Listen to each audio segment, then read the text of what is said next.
সিরাজগঞ্জের বেলকুচি উপজেলার এনায়েতপুরে অবস্থিত গোলামের হোটেলের নাম ছড়িয়ে পড়েছে সারা দেশে। একটি টিনের ঘরেই চলছে এই মজাদার রান্না। যমুনা নদীর পাড়ের বাজার থেকে প্রতিদিন সংগ্রহ করা হয় তরতাজা চিংড়ি, আইর, ভেলে, বোয়ালসহ নানা প্রজাতির মাছ।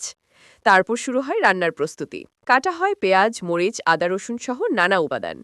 মাটির চুলায় কড়াই বসিয়ে তৈরি হয় গরম গরম সুস্বাদু খাবার। নামিদামি রেস্টুরেন্টের মতো না হলেও গোলামের হোটেলের খাবারের স্বাদ নিতে প্রতিদিন হাজারেরও বেশি মানুষ আসেন দেশের বিভিন্ন প্রান্ত থেকে।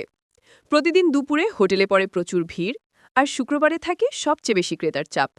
এখানে শুধু মাছ নয়, প্রতিদিন রান্না হয় গরু ও মুরগির মাংস। প্রতিদিন বিক্রি হয় ১০০ কেজিরও বেশি গরুর মাংস। দোকানের মালিক গোলাম হোসেন জানান, তিনি প্রায় ২০ বছর ধরে এই ব্যবসা করে আসছেন। ২০ বছর মুরগি, গরু, চিংড়ি মাছ, নদী ছোট ছোট মাছ পাওয়া যায়, বড় মাছ পাওয়া যায়। ১০০ কেজি হানে আনি প্রতিদিন একই মাপ করাই, খুব একটা কম বেশি। এবার শুক্রবারে মনে হয় ছুটির দিন থাকে, একটু বেশি হয়। এর আগে তিনি শাহজাদপুরের একটি হোটেলে কাজ করতেন, পরে নিজেই এনায়েতপুরে এই হোটেলটি চালু করেন।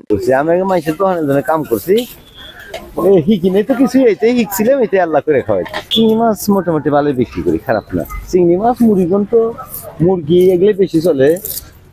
আবার যারা গরু খায় সেরা গরুই খায়, মনে করে একজনে একটা পছন্দ। এখন তার গোলামের হোটেল পরিচিত হয়ে উঠেছে সারা বাংলাদেশে। এই হোটেলে বর্তমানে ২০ জন শ্রমিক কাজ করছেন প্রতিদিন সকাল থেকে রাত পর্যন্ত। স্বাদে, গন্ধে আর অতিথি আপ্যায়নে অনন্য গোলামের হোটেল এখন এনায়েতপুরের গর্ব। কামারখন্দ নিউজ, সিরাজগঞ্জ।